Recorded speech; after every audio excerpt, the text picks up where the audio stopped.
morning, but it's no longer good morning, so good afternoon. It's 3:30. Got a lot completed today, actually. Obviously, I didn't leave when I was supposed to, but I ended up running to the store with the wife, mailed off some packages and that, and then went over to kind of like a rent-to-own place that we were going to check out. Bought some bunk beds for my boys and bought some new couches for the house. So that'll be delivered here in about a half an hour to an hour, or they're supposed to be there anytime between it from a half an hour from now. So of course we had to tear down the beds, throw the couches out to the dumpster, which it was definitely time for some new couches, that's for sure. But guess who's back? Dun dun dun! Say what's up, Spike. You gonna tell everybody hi? Say I'm doing a lot better? No? You're not worried about it? See, I'm just lounging around right now. But he is doing better, guys. He's running around, he's playing. It's just, he's probably hot because it was hot as hell inside this truck. But we're getting ready to roll out. This in about 3 more minutes when my pre-trip's done. I've already done my pre-trip, but still gotta wait that 10-minute time frame. So we're gonna just sit here and make this quick video.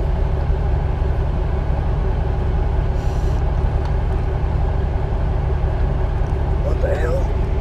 Okay. But anyways, guys, so we're gonna head up to Lebanon. We'll be there in about an hour and a half. Deliver this load, then go run empty over to Portland, Tennessee. Pick up over there. Shoot that over to Memphis. I believe it was Memphis. Drop off in Memphis. Also pick up in Memphis. I don't know if it's the same place or not. I gotta look again. And then run that one over to Alabama. So we got set up pretty good. So it's time to roll. We're gonna. Shit, I should have probably got fuel here. I'll wait till I get down to Tennessee to fuel up. But be a little bit cheaper on fuel there anyways. So stay with us, guys. We're about to hit the road in a couple minutes. Alright. We're about to cross the border into Tennessee. Figured I'd answer these questions real quick. Get them knocked out of the way before I forget. Okay, so first one's first. Papa Joe left me a message yesterday asking why did I choose my Peterbilt.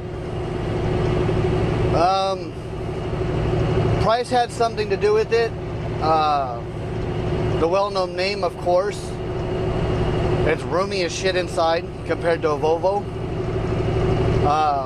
If I didn't get the Peterbilt, if I wasn't able to, like if they were out of them or whatever, then I would have got a ProStar because of the room, the storage, and stuff like that. That's the only downfall compared to the ProStar that this Peterbilt has. It doesn't really have all the storage per se, but it has the room. You know, it's got the openness. But pretty much that's the main reason why I picked the Peterbilt. Just in case it comes up, I wanted a gray truck. I didn't want a red one because there's too many companies out there with red trucks. And once it's paid off, I didn't want it to look like a regular, you know, an old company truck or anything like that. So that's another reason why I got the gray. Plus, I was just tired of looking at red. Plus, it's just an eyesore. Like it just stands out there and says, "Hey, look at me," you know. Granted, some of the red looks, it cleans up real well, shines real nice. You know, the gray does the same thing, but I don't see the reflectiveness, I guess you could say, versus the red. It's sunny, but yet it's starting to drip rain a little bit. Oh well. Hopefully you guys can see. I don't see too many bugs on my window, unless one of these raindrops just lands right in front of the camera. That will kind of suck. But Papa Joe, I hope that answers your question. I mean, to tell you the honest truth, I mean, I wanted it for the name, for the resale value, the room inside, you know, compared to International and Volvo. Volvo, I told them straight out I wouldn't get because of the small Volvos.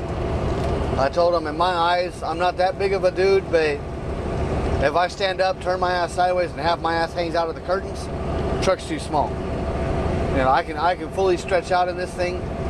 I can, if I close the curtains between the seats and the sleeper, I can undress and dress very easily, very comfortably. Where in the Volvos, I literally got to stand sideways or facing the bunk or facing the curtains in order to do it. I mean, they're a lot smaller. But that'd be the reasoning for getting my Peterbilt for the most part. Mainly just the name and you know, and the size.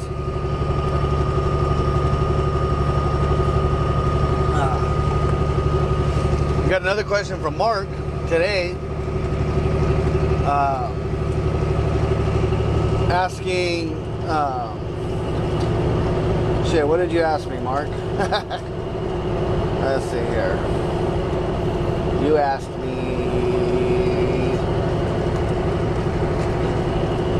get my phone out of there real quick. You asked me if I've ever ran tanker. No, I haven't. I've never done tanker, I've never done flatbed. I've done a little bit of reefer. Obviously I've done dry van. That's mainly what I've done is dry van. I've hauled cars. Hauling cars is fun. Now my window's gonna suck. See if we can clean this up for you guys a little bit. I know my washer fluid's kind of on the iffy side. And these wiper blades I need to replace. But as far as tanker goes, I've heard tanker can make some good money if you're doing fuel, or if you really want to consider tanker, Mark. There's some companies. When I was out in California, there was a couple companies advertising working for like a fire department. You go out into you're pretty much on call. There's no set job, but the pay, I mean, the pay that they were offering was insane. I mean, it was awesome. But, you know, the only bad thing is it's not guaranteed. You know, you're on call. But they also wanted, you know, previous experience with tanker, you know, which I don't have. Now, a lot of companies are like that, though. You know, they want you to have, you know, experience. But yeah, how do you get experience if everybody wants experience? You know, that's when you got to kind of start out with one of these starter trainer companies. So if you're thinking about getting your license, I don't know, Mark, if you already have your license or not. But if you're thinking about getting your license, a good all-around company, I've heard good responses from them for training wise, would be Prime. My buddy that I talked to that I was telling to go to CRST, because, you know, that's where I started, I actually just called him up the other day and told him, hey, I was watching some videos and seeing some different reports as far as Prime goes, and their training is just, you know, you go out with 2 weeks, you know, after you do your first orientation, I guess, and then you go out for your phase 1 training, which is just you having a permit and learning how to drive. So that way it's hands-on. It's not you fighting with a bunch of other classmates, you know, to drive. It's you physically have hands-on training, which would be good. And then after that, then you get your hard license, and then you go out for phase 2 training, which you're, you know, with another trainer, you're doing more of the driving and stuff like that. So that would be a good all-around system, I think. Plus, if you think about it, Prime has multiple applications.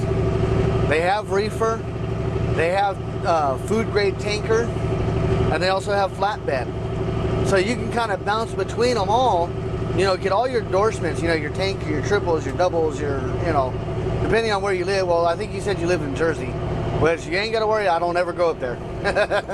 I try to avoid anything northeast of Pennsylvania.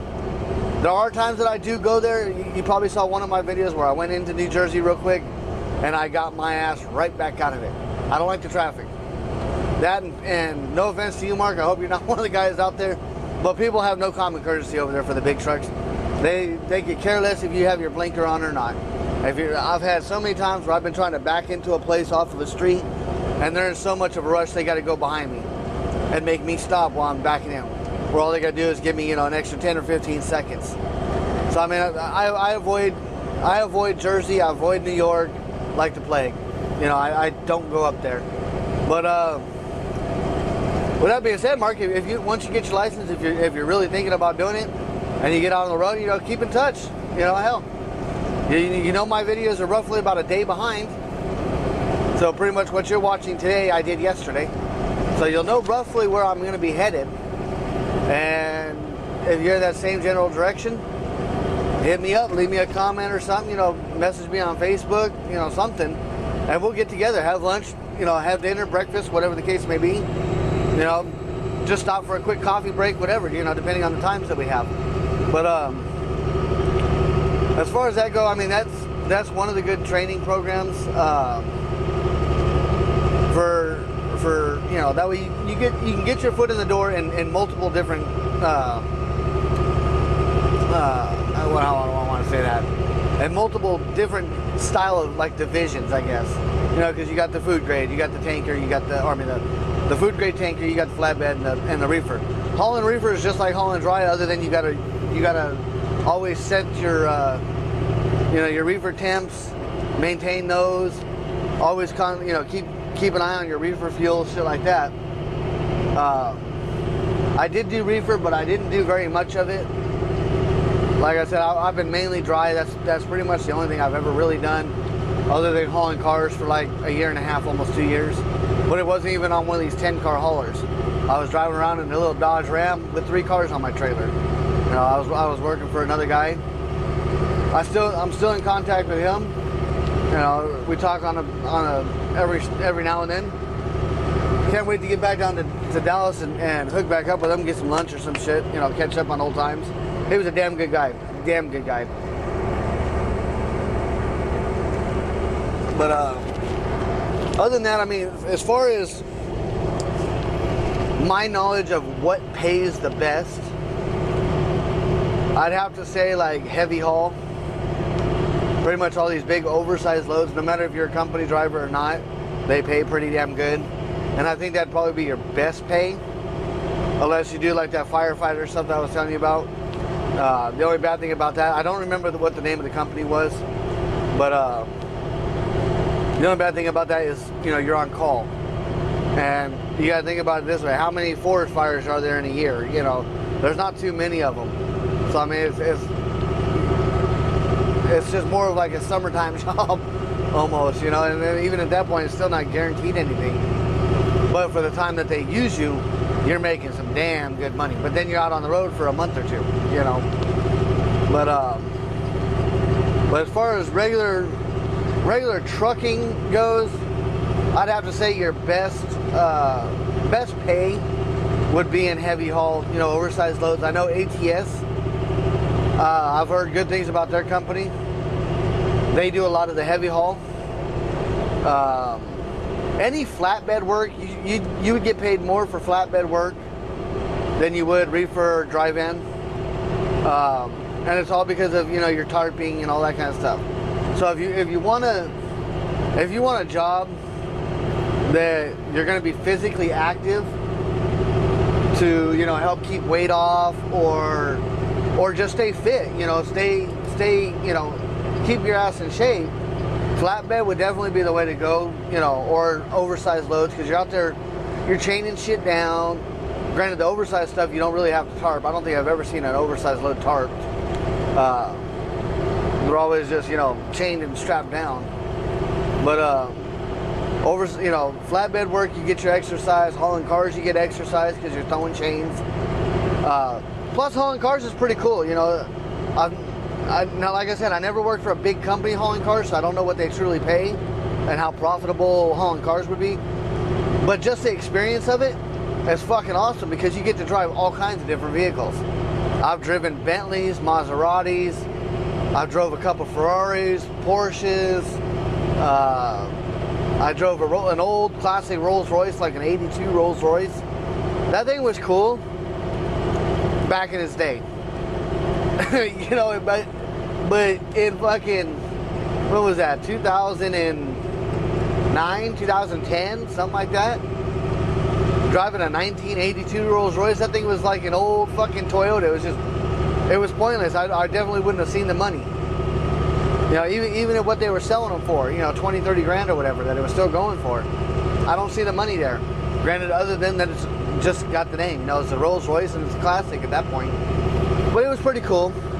But, you know, lots of Bentleys. Bentleys are fucking fun to drive. All the different Range Rovers. You know, I drove a couple Ford Raptors. Those are some badass trucks. Drove my fair share of Mustangs and Camaros and you know, that kind of stuff. But if you get into the companies like Reliable, there's a company that runs up north. I want to say they're out of Colorado or something like that. It's called Western. They got some badass trucks. I mean, some badass trucks. They're always 379 Pete's. They're a badass looking blue color. They're lit up, you know, with chicken lights and shit. Always polished up, always. I've never seen a dirty one. So they definitely take pride in their rides. I don't know what kind of experience you'd have to work for them. I was gonna check them out, but I never followed through with it.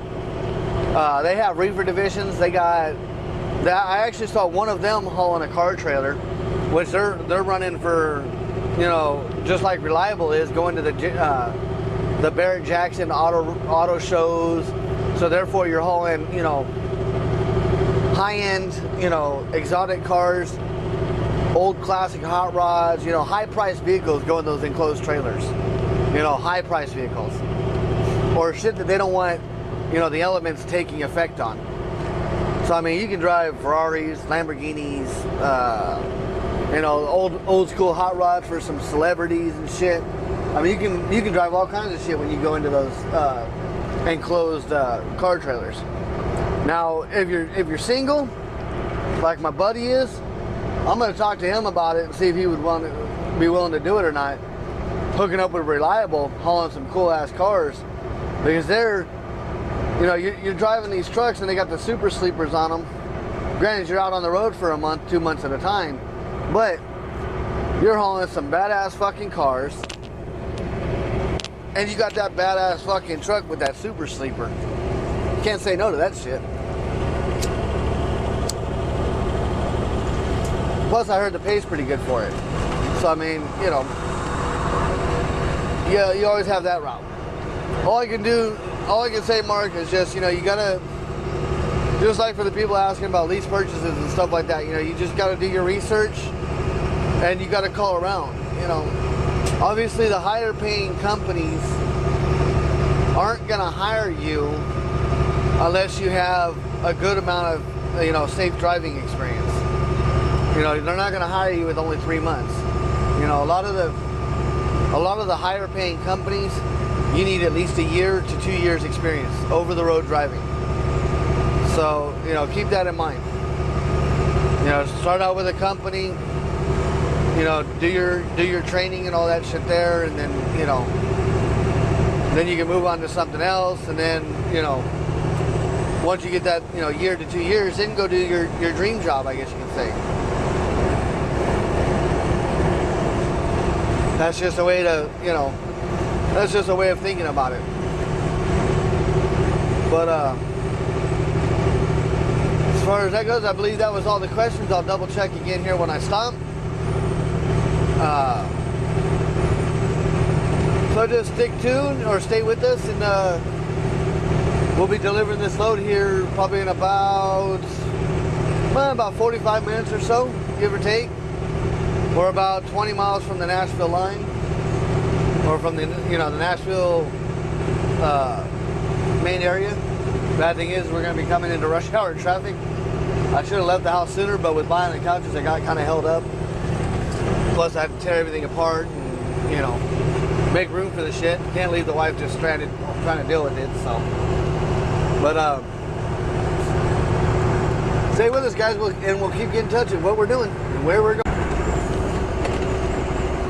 Alright, guys, we just delivered our load, picked up our empty, and now we're rolling to go get our next load over here in Portland, Tennessee, which is going to take us over to, I thought it was Memphis, but it's not, it's Arkansas. can't think of the name right now, but we're going to Arkansas, and to Syria, Arkansas. There we go, Syria, Arkansas, which I've been there before. And then from there, we'll go to Memphis and pick up our next load that goes to Alabama. But I was talking to a couple of our drivers over the phone, and we were talking about Celadon's lease purchase deal, because they were going through Knight's lease purchase, comparing it to Celadon's. And granted, I'm happy at Knight, but hearing the stuff that they found out about Celadon's lease purchase is definitely bogging the question. Stay at Knight or go to Celadon. Because over there at Celadon, I could run flatbed. And then I could also get a brand new truck. Granted, there's issues with having a brand new truck. You know, you got to work the bugs out of it. But then again, it's brand new. It's got an APU. So that way I don't have to worry about idling, wasting fuel that way. So that's always a plus. I could get a Landstar, I believe a 379P or a W900 KW. And I'm thinking out of all those, I'd probably grab the W9, because that is just one badass ride. I love the W9s. Love them. Smooth ride. But I don't know, the 379s, they got some bonuses there too. You know, I'd have to check that out. I'd have to confer prices and stuff like that. But over there, they're talking about that they make 70, yeah, if you're on dry van, I believe it's dry van, it might be, no, I think it is dry van. You get 70% of the load, which in some ways could be a plus overnights. You also have the option that if I decide to go flatbed, they found out that you can get, if you dispatch yourself, you get like 80, I think he said like 82 or 83% of the load. Or if I have them dispatch me, then I can get 80% of the load. Which is still, I mean, that's damn good money right there. I mean, from my experience with CRST, you know, 70% is some damn good money. You can make some damn good money with that. Now there is a downfall. Are they dispatching cheap freight? Or do they have, you know, even better freight?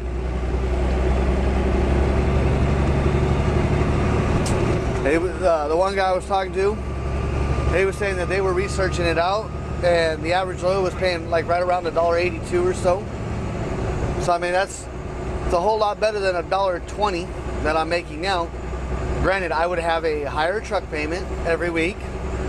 My truck payment would almost double, not quite double, but almost double.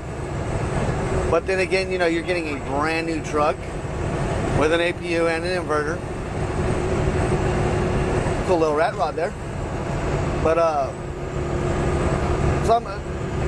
it's definitely mind puzzling. God damn, who the hell's texting me? But you know, it's definitely running through my mind. That's for damn sure. Like I said, my name on my door, my CB handle is the money chaser. I chase the money. But then again, like I previously said before, sometimes the grass isn't always greener on the other side. It could just be empty promises. And obviously if you jump to something like that, that would suck, because then now I'm committed to another lease. Granted, it's a walkaway lease as well. But then I just lost a whole year's worth of investment through Knight. Granted, this truck's getting ready to start having some problems. You know, there's got to be more money invested into it. You know, I got to do the kingpins and all that shit. I gotta fix another airbag. You know, it's gonna start nickel and diming me here. Well, not nickel and diming on a semi. Now it's $100 nickel and diming. But at least over there, I'd have a 500,000 mile bumper to bumper warranty on everything but normal wear and tear, like your tires. So I mean, that would have a plus. Plus, I have an international. Say if I get the Lone Star, I have an international dealership right around the corner from my house. So I could dump it off over there whenever, you know. So it's definitely mind-boggling what to do, you know. That way I can do my B services or my PMs, whatever you want to call it. I can do it out at Speedco or a TA or a Petro, which then of course at that point, then I might start filling up at TAs and Petros, because every time you do a PM, you get a lot of points added to your card, and I think you can still get a free dinner out of it. I don't know if they still offer that or not. Let me know if any of you guys constantly fuel at a TA and get a B service done or a PM done at TA. Let me know if they still do that free dinner if you get a B service. But my main question for you guys is, if any of you guys currently work for Celadon, and of course even more so if you're a lease operator over there, please get with me. Leave me a comment, message me on Facebook. The link for the Facebook page is in the will be in the description box. Obviously, go like the Facebook page. We'll see how many likes we can get on there. That's obviously the easiest way to get a hold of me. Once I meet you guys physically in person, if I ever do meet you guys in person, I'm more than willing to give you out my number. You know, hey, that's not too bad. As long as it doesn't be so many. I don't want to. My phone rings enough as it is. But you know, it's just that's definitely a question. So you know, if any of you guys work for Celadon, or even if you know of anybody that works for Celadon that is going through the lease purchase, especially if you guys even know another YouTuber that vlogs about his trips at Celadon, let me know, because I'm really curious. I really want to. I'm really thinking about checking it out, because it could be a very positive thing. Could be a negative thing. You know, like they say, the grass isn't always greener. But you know, if it sounds, and then another thing, if it sounds too good to be true, it might not be true.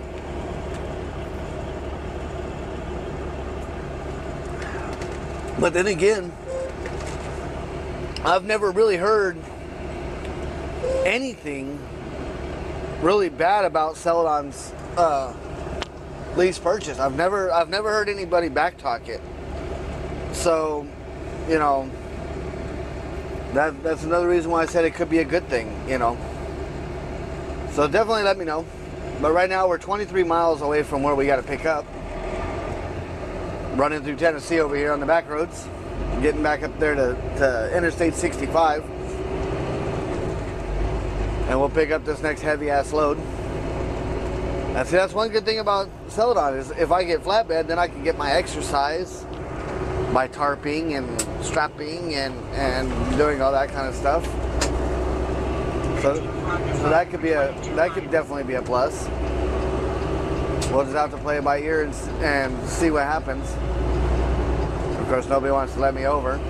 And this car that's behind me is probably going to jump out there. No, maybe not.